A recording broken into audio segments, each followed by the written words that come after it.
Presenting the classics of Sam P. Chaladurai. Sam P. Chaladurai அவர்களின் போதனை களஞ்சியத்திலிருந்து. அவர் தமது சிறகுகளாலே உன்னை மூடுவார். மூடுவார் என்பது எந்த அர்த்தத்தில் சொல்லப்பட்டிருக்கிறான்? நம்மை சுற்றி அவர் வேலி அடைப்பார் என்கிற அர்த்தத்திலே தான் மூடுவார்.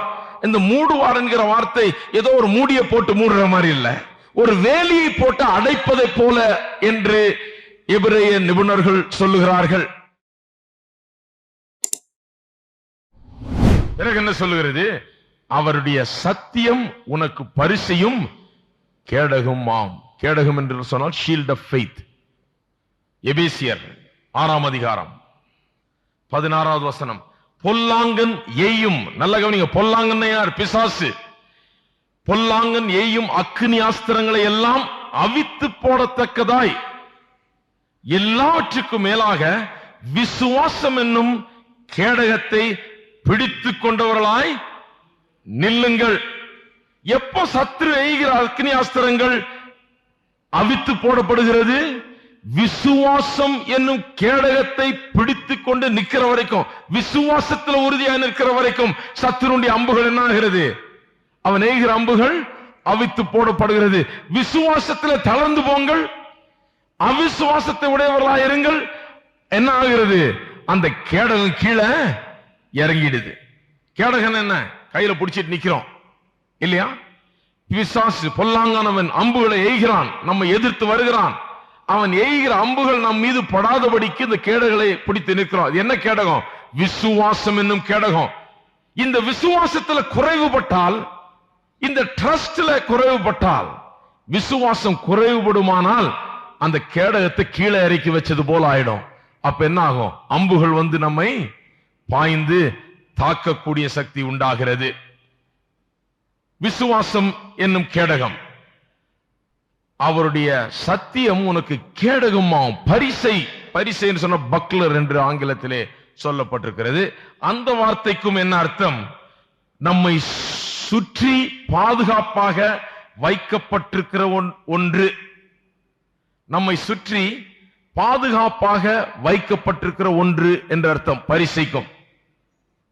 அப்ப இந்த பரிசையும் இந்த கேடகம் எல்லாம் இந்த வேலியை போலதான் இருக்குது.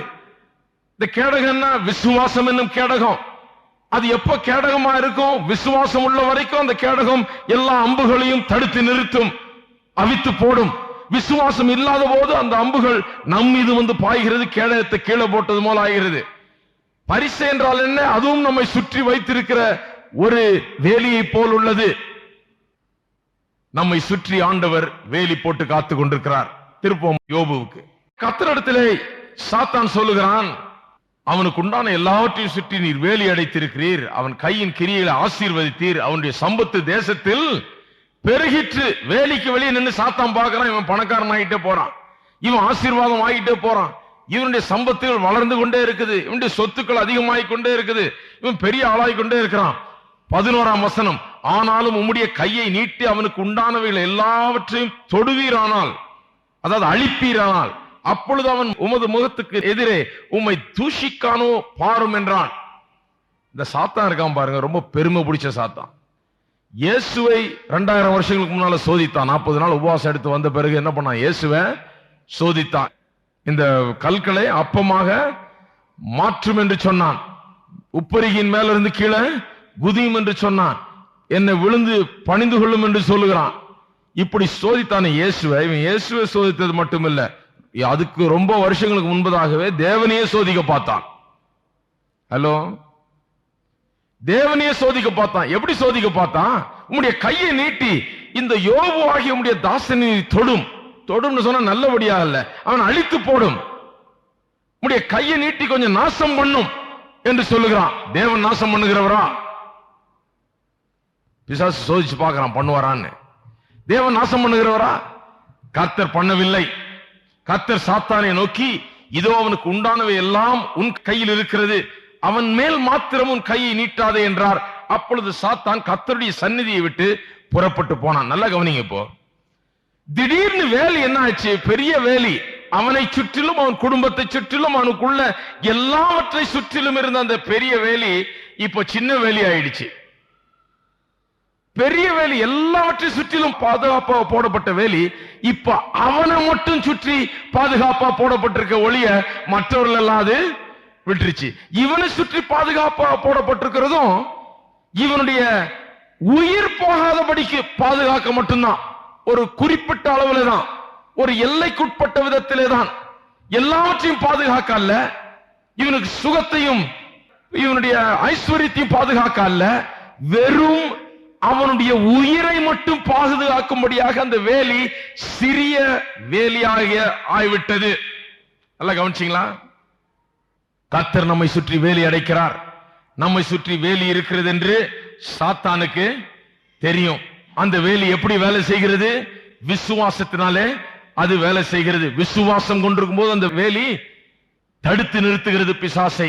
விசுவாசம் இல்லாத போது பிசாசு உள்ளே விடுகிறது என்று பார்த்தோம். நான்காவது காரியம், முதலாவது நம்மை சுற்றி கர்த்தர் வேலியிடுகிறார். இரண்டாவது சாத்தானுக்கு நம்முடைய வேலியை குறித்து தெரிகிறது, நமக்கு சுற்றி வேலி இருக்கிறது என்று தெரிகிறது. மூன்றாவது அந்த வேலி எப்படி கிரியை செய்கிறது? விசுவாசத்தால் கிரியை செய்கிறது. விசுவாசம் கொள்ளுகிற வரைக்கும் அந்த வேலியை தூக்கி பிடிக்கிற மாதிரி அதுக்குள்ள யாரும் நுழைய முடியாது. நான்காவது காரியம், பயம் அந்த வேலிக்குள்ளாக பொத்தலை உண்டாக்குகிறது. பிசாசு நுழையும்படியாக பொத்தலை உண்டாக்குகிறது. இந்த யோபு குறித்து 4 காரியம். ஒன்று, கர்த்தர் அவனை சுற்றி வேலி அடைத்தார். இரண்டாவது, அந்த வேலி சாத்தானுக்கு ஒரு பெரும் சுவற்றை போல், உள்ளே நுழைய முடியாது என்கிற நிலையில பெரிய சுவரை போல அவனுக்கு இருக்கிறது அந்த வேலி. மூன்றாவது, கர்த்தர் அந்த வேலியை சின்னதாக்கி யோபுவை மட்டும், அதுவும் அவனை உயிரை மட்டும் காக்கக்கூடிய ஒரு சிறிய வேலியை மாற்றிவிட்டார். ஏன் மாற்றினார்னு சொல்றேன். நான்காவது, யோபு தன்னுடைய பிள்ளைகளை குறித்து பயந்தபடியினால் பிசாசு அங்கே நுழையும்படியாக அவன் அந்த வேலிக்குள்ளாக இடத்தை கொடுத்து விட்டான். யோபு தன்னுடைய பிள்ளைகளை குறித்து பயந்தபடியினால் பிசாசு அங்கே நுழையும்படியாக இடத்தை கொடுத்து விட்டான். சிலர் பாருங்க, நல்ல கவனிங்க, விசுவாசிகள் அநேகர், சில காரியங்களில் நமக்கு விசுவாசம் இருக்கிறது, சில காரியங்களில் நமக்கு விசுவாசம் கிடையாது. யோபுவும் அதே மாதிரிதான். யோபுவின் புஸ்தகத்தை ஆராய்ந்து பார்த்தால் பிள்ளைகளை குறித்து அதிகமாக அவன் பயப்பட்டான். பயந்து அதிகம் பயந்தான் என்று வேத வசனம் சொல்லுகிறது. பயத்தின் மிகுதியால் அவன் பிடிபட்டிருந்தான். ஆனா ஒண்ணு குறித்து பயப்படல, தன்னுடைய உயிர் போகுமேனு பயப்படவே இல்ல. அதை காண்பிக்கிற வசனத்திலிருந்து பாருங்க. யோபு 1ஆம் அதிகாரம் 5ஆம் வசனம். விருந்து செய்கிற அவரவருடைய நாள் முறை முடிகிற போது யோபு, ஒருவேளை என் குமாரர் பாவம் செய்து தேவனை தங்கள் இருதயத்திலே தூஷித்திருப்பார்கள் என்று சொல்லி அவர்களை அழைத்து அனுப்பி பரிசுத்தப்படுத்தி அதிகாலமே எழுந்து அவர்கள் எல்லாருடைய லக்கத்தின்படியையும் சர்வாங்க தகன பலியை செலுத்துவான். இந்த பிரகாரமாக யோபு அந்நாட்களில் எல்லாம் செய்து வருவான். பிள்ளைகள் பாவம் செய்து விட்டார்களோ என்கிற ஒரு பயம் அவனுக்கு.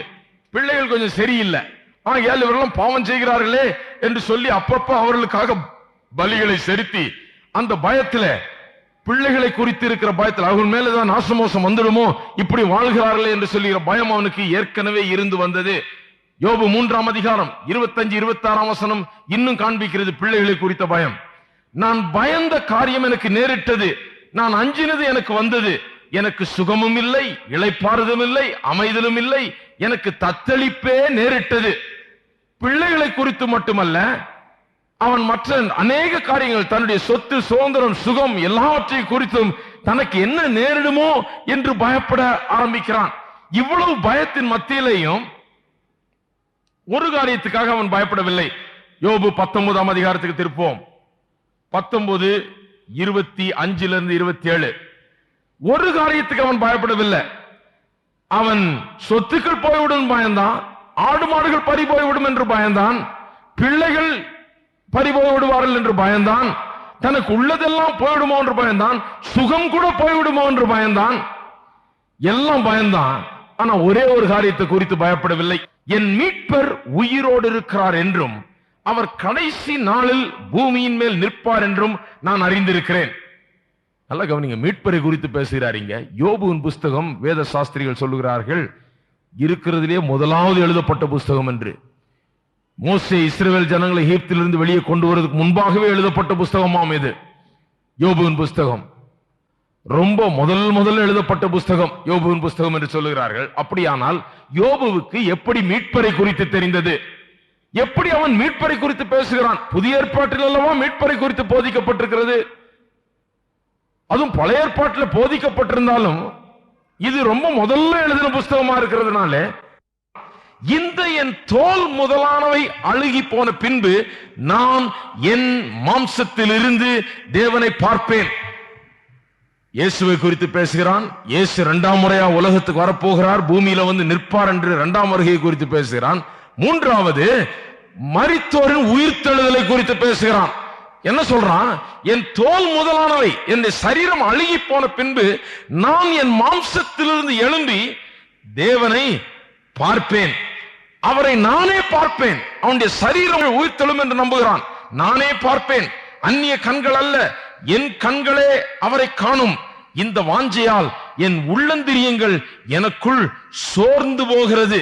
அவன் சொல்லுகிறான், அதை நினைச்சு நான் வாஞ்சிக்கிறேன். அப்ப என்ன சொல்றான்? மரணத்தை பற்றி எனக்கு பயமே கிடையாது. எத்தனை பேர் இயேசு திரும்ப வருகிறார் என்று விசுவாசிக்கிறீங்க? இயேசு ஜீவனோடு இருக்கிறார் என்று விசுவாசிக்கிறீங்க? இயேசு ஜீவனோடு இருக்கிறார், அவர் திரும்ப வருகிறார், இந்த பூமியில அவர் வந்து நிற்பார். அப்பொழுது மரித்தோர் உயிரோடு எழும்புவார்கள், அந்த சரீரத்தோட எழும்புவார்கள். என்னுடைய கண்களால் நான் அவரை காண்பேன். அவன் சொல்றான், என்ன நடந்தாலும் மரணத்துக்கு நான் பயப்பட போறதில்லை, ஏன்னா மரணம் வந்தா கூட எனக்கு ஒரு உயிர்த்தெழுதல் காத்து கொண்டிருக்கிறது என்று சொல்றான். இதுதான் கிறிஸ்தவர்களுக்கு இருக்கிற மேலான நம்பிக்கை. அநேகருக்கு இந்த மரணத்தை குறித்து விளங்குகிறதில்லை. வேத வசனம் சொல்லுகிறது, மற்றவர்களை போல நாம் துக்கிக்க கூடாது. கிறிஸ்தவ விசுவாசிகள் உடைய துக்கம் வித்தியாசமானது. அதில் உள்ள நம்பிக்கை, ஆழமான நம்பிக்கை இருக்கிறது. என்ன நம்பிக்கை? நாம் சரீரத்தில் உயிர்த்தெழுவோம், அவரை நாம் காண்போம், அவருக்கு முன்பாக நிற்போம். நமக்கு நம்பிக்கை இருக்கிறது. ஆகையால் தான் மரணத்துக்கு நாம் பயப்படுகிறது கிடையாது. யோபு சொல்லுகிறார், எல்லாத்துக்கும் பயந்தார். பிள்ளைகளுக்காக பயந்தார், தன்னுடைய சுகத்துக்காக பயந்தார், சொத்துக்கு போயிடுமோன்னு பயந்தார். எல்லா பயமும் இருந்தது. ஆனா ஒரு பயம் இல்லை. என்ன பயம் இல்லை? மரண பயம் இல்லை. நான் செத்தாலும் பரவாயில்ல, ஒன்னும் ஆக போறதில்லை, நான் மறுபடியும் உயிரோட எழும்புவேன் என்று மரணத்தை குறித்து பயப்படாமல் இருந்தான். ஆகையால் தான் என்னவோ அவன் பயந்த எல்லா காரியமும் அவனுக்கு நேரிட்டது.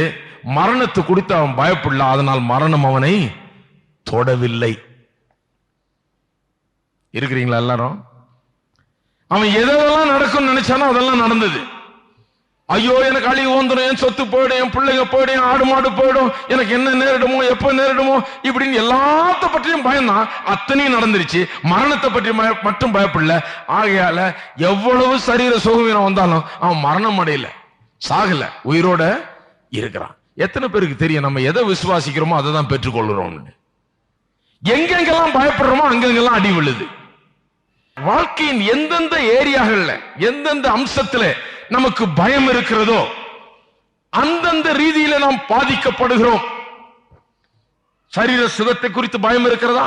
சரீரத்தில் வாசலை திறந்து விடுகிறது போல் ஆகிறது, வேலையை திறந்து விடுகிறது போல் ஆகிறது. நம்முடைய பிள்ளைகளை குறித்து பயம் இருக்கிறதா? அந்த பயம் நம்முடைய வாழ்க்கையில பிசாசை நுழைய செய்கிறது. எதை குறித்தெல்லாம் நாம் பயப்படுகிறோமோ அங்கெல்லாம் பிசாசுக்கு ஒரு வாசல் கிடைத்து விடுகிறது. எதை குறித்து நாம் பயப்படுகிறது இல்லையோ அங்க பிசாசுக்கு வாசலே கிடையாது. யோபுனுடைய பிரச்சனை அதுதான். எல்லாவற்றை குறித்தும் பயந்தான். அது போயிடும், இது போயிடும், இது இப்படி ஆயிடும், அது அப்படி ஆயிடும், எல்லாம் சொல்லிக்கிட்டே இருந்தான். எதை குறித்து ரொம்ப மிகுதியா பயந்தானோ அது அப்படியே வந்தது. Thing that I greatly feared came upon me. நான் பயந்தது எனக்கு வந்து விட்டது என்றான். கண்டிப்பா பயந்தால் நிச்சயம் வரும். ஏன்? பயம் நம்முடைய வேலியில ஒரு வாசலை பிசாசுக்கு உண்டாக்குகிறது. எல்லாம் இருக்கீங்களா? இருந்தா ஒரு ஆமென் சொல்லுங்க. ஆகையால் தான் சங்கீதம் 91 சொல்லப்பட்டிருக்கிறது. கவனியுங்கள், இரவில் உண்டாகும் பயங்கரத்துக்கும், பகலில் பறக்கும் அம்புக்கும், இருளில் நடமாடும் கொள்ளை நோய்க்கும், மத்தியானத்தில் பாழாக்கும் சங்காரத்துக்கும். எல்லாரும் சொல்லுங்க, நல்ல சத்தமா சொல்லுங்க, எல்லாரும் நல்லா சொல்லுங்க. மறுபடியும் நான் வாசிக்கிறேன், அந்த கடைசி வார்த்தையை எல்லாரும் சத்தமா சொல்ல வேண்டும். ஆகையால் தான் சங்கீதம் 91 சொல்லுகிறது. சங்கீதம் 91 சிலருக்கு ஏன் கிரியை செய்கிறது இல்லைன்னா இதனாலதான். இந்த 6ஆம் வசனத்தை அவர்கள் தாண்ட முடியல. இந்த 6ஆம் வசனம் அதிலே சொல்லப்பட்டிருக்கிற சத்தியம் அவர்களுக்கு தெரிகிறதில்லை. இந்த 6ஆம் வசனத்திலே பயப்படாதிருப்பாய் என்று சொல்லப்பட்டிருக்கிறது. ஆனா இவங்க பயந்துகிட்டு இருக்கிறாங்க. பயந்துகிட்டு இருக்கிறவங்களுக்கு சங்கீதம் 91 கிரியை செய்யாது. பயப்படாமல் இருக்கிறவர்களுக்கு, வேலியை மூடி வைத்திருக்கிறவர்களுக்கு, விசுவாசத்தில் நிற்கிறவர்களுக்கு, இயேசுவின் நாமத்தில் நிற்கிறவர்களுக்கு அந்த வேலி சத்துருவை வெளியே நிற்க வைக்கும். பயப்படுகிறவர்களுக்கு அந்த வேலியிலே பிசாசுக்கு ஒரு வாசல் உண்டாகிறது. ஆகையால் தான் கர்த்தர் சொல்கிறார், எல்லாம் ரெடியா? இரவில் உண்டாகும் பயங்கரத்துக்கும், பகலில் பறக்கும் அம்புக்கும், இருளில் நடமாடும் கொள்ளை நோய்க்கும், மத்தியானத்தில் பாழாக்கும் சங்காரத்துக்கும். பக்கத்தில் இருக்க ஒரு பாஸ்டர் சொல்லுங்க, பயப்படாதீங்க. வேதம் கட்டளை சொல்லுகிறது, பயப்படாதிருப்பாய், பயப்படாதீர்கள் என்று சொல்லுகிறது. ஏன்? பயந்ததுதான் நமக்கு நேரிடுகிறது. நம்முடைய வாழ்க்கையை சற்று பின்னால சிந்தித்து பாருங்க. எதெல்லாம் பயப்படுறோமோ அதெல்லாம் அப்படியே நேரிடுகிறது. ஏதோ ஒன்றை குறித்து பயந்து இது அப்படி ஆயிடுமோ, இது இப்படி ஆயிடுமோ, நம்ம எதை பயந்து நாம் பேசிக்கொண்டு இருக்கிறோமோ, எதை எப்போதும் சிந்தித்து கொண்டு அது இப்படி இது இப்படின்னு பயந்து கொண்டிருக்கிறோமோ, எதை சொல்லுகிறோமோ அந்த பயத்தில் அது அப்படியே நமக்கு நடக்கும். ஏனென்றால் நம்மை அறியாமலேயே நமக்கு உள்ளாக இருக்கிற உணர்வுகளின் மூலமாக சப்கான்சியஸ்லி நாம் சொல்லுகிற பயப்படுகிற காரியம் நிறைவேறும்படியாக நாமே உதவி செய்து விடுகிறோம் என்று மனோதத்துவ நிபுணர்கள் இன்றைக்கு கண்டுபிடித்திருக்கிறார்கள். அது அன்றைக்கு ஆண்டவர் கண்டுபிடிச்சிட்டார். அவங்க என்ன சொல்றாங்க, எதை பயந்து அப்படியே சொல்லிட்டே இருக்கிறோமோ அதை கண்டிப்பா நிறைவேறும்படியாக நாமே அதுக்கு இடம் கொடுத்து அதுக்கு உதவி செய்கிறோமா நம்ம அறியாமலே நம்முடைய வாழ்க்கையில. கொஞ்சம் யோசித்து பாருங்க எவ்வளவு பெரிய டேஞ்சர்னு. எத்தனை பேர் பயந்து எதையாவது பேசிக்கிட்டே இருக்கிறீங்க? எப்ப பார்த்தாலும் ஐயோ அது எப்படி ஆயிடுங்களாங்க, ஐயோ இது எப்படி ஆமாங்க, ஐயோ பஞ்சம் வருதாங்களாங்க, ஐயோ யுத்தம், எதை குறித்தாவது பயந்து அப்படியே பேசிக்கிட்டே இருப்பாங்க. வேலை போயிடும் போல இருக்குதுங்க, ரொம்ப கடன் ஆயிடும் போல இருக்குதுங்க, இது ஆகவே ஆகாது போல இருக்குதுங்க. அப்படியே தான் ஆகும். எப்படி ஆகும்? நீங்க எப்படி சொல்றீங்களோ அப்படியே தான் ஆகும். வேற எப்படி ஆகுது? இவ்வளவெல்லாம் சொல்லிட்டு அப்புறம் ஏன் எனக்கு ஏன் நல்லா வரல, எனக்கு ஏன் கர்த்தர் ஆசீர்வாதத்தை தரலன்னு வாங்க.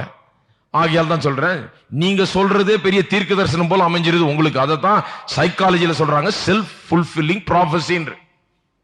நான் சொல்லுகிறேன், இந்த உலகத்திலே நீங்க தான் பெரிய தீர்க்கதரிசி. பயந்துட்டீங்களா? ஏங்க இன்னொரு தீர்க்க தரிசனத்தை நாடி ஓடுறீங்க? அவசியமே இல்லை. நீங்க சொல்றது நிச்சயமா நடக்க போகுது. அதை விட பெரிய தீர்க்க தரிசனம் எங்க இருக்குது? ஒருத்தவங்க கேட்டாங்க, நல்லா ஜெபம் பண்ணி சொல்லுங்க ஆண்டவர் என்ன சொல்றாரு. நான் ஜெபம் பண்ணி சொல்ல வேண்டியது இல்லைங்க, நீங்க என்ன சொல்றீங்களோ அது அப்படியே நடக்க போகுது. கொஞ்ச நேரம் முழிச்சாங்க. நான் ஜெபம் பண்ணி ஒண்ணு கேட்டு சொல்ல வேண்டியதில்லை, கேட்கவே வேண்டியதில்லை, நான் தாராளமா இப்பவே சொல்றேன், நீங்க என்ன சொல்றீங்களோ அது நடக்கும். உங்களுடைய வாழ்க்கை குறித்து நீங்க என்ன சொல்றீங்களோ அது நிச்சயமா நடக்கும். முழிச்சாங்க அந்த அம்மா. நான் சொன்னேன், நீங்க தான் பெரிய தீர்க்கதரிசிங்க, தீர்க்கதரிசியை தேடி ஓடாதீங்க, நீங்க சொல்றதுதான் தீர்க்க தரிசனம். ஹலோ, பக்கத்துல இருக்க ஆளை பார்த்து சொல்லுங்க, நான் தான் பெரிய தீர்க்கதரிசி. அப்ப நீங்க சொல்றதெல்லாம் நடக்க போகுது. நீங்க எதை பேசுறீங்களோ அது அப்படியே நடக்கும். ஆகையால் தான் நீங்க பெரிய தீர்க்கதரிசின்ற. நீங்க பயந்து பேசுறீங்களா, அது அப்படியே நடக்க போகுது. யோபு பயந்து என்னென்னத்தெல்லாம் பேசினாரோ அதெல்லாம் அப்படியே நடந்தது. உயிரை பற்றி மட்டும் பயப்படல. நான் மரித்தாலும் பரவாயில்ல, நான் உயிரோடு எழுத அதை பற்றி எனக்கு கவலை இல்லைன்னாரு. ஆகையாலும் மறிக்கவே இல்லை. அவ்வளவு நோய் பிடிச்சு, நோய் வாய்ப்பு பிடிச்சு அப்படியே படுத்துட்டு கிடக்கிறார். ஆனா சாக பயப்படாதிருங்கள். இது ஒரு கட்டளை. பயப்படாதிருப்பாய். பயப்படக்கூடாது. பயந்தால் என்ன ஆகிறது? வேலிக்குள்ளாக பிசாசு நுழைஞ்சிடுறான். பயப்படாம நின்னா என்ன? பயத்துக்கு ஆப்போசிட் என்னங்க? விசுவாசம். விசுவாசத்துல நிற்கும் போது என்ன ஆகுது? அந்த வேலி நல்லா வேலை செய்யுது. எத்தனை பேர் இன்னில இருந்து வேலியை நல்லா வேலை செய்ய வைக்க போறீங்க? வீட்டுல என்ன பண்றீங்க? கதவை சாத்தி தாப்பா போட்டு வைக்கிறீங்களா இல்லையா? ஹலோ, எத்தனை பேர் பெரிய விசுவாசிங்க? கதவு தாப்பா போடுறதே இல்லைங்க, யார் வேணா வரலாம் கிடையாது. கதவை என்ன பண்றோம்? தாப்பா போட்டு வைக்கிறோம். வெளியே போகும்போது கதவை பூட்டிட்டு போறோம். இதற்கேற்ற ஒரு செயல் ஆவிக்குரிய விதத்திலே இருக்கிறது. எப்படி கதவை தாப்பா போடுறது, எப்படி கதவை பூட்டிட்டு போறது, நமக்குரிய காரியங்களை சுற்றி விசுவாசத்திலே தினந்தோறும் நாம் நிற்க வேண்டும். அவருடைய செட்டைகளுக்குள்ளாக நம்பி விசுவாசித்து அடைக்கலம் புக வேண்டும். விசுவாசத்தில் நிற்க வேண்டும். அப்பொழுது அந்த வேலியை பிசாசு தாண்டவே முடியாது.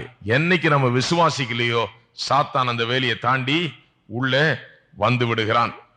எத்தனை பேர் விசுவாசிக்க போறீங்க?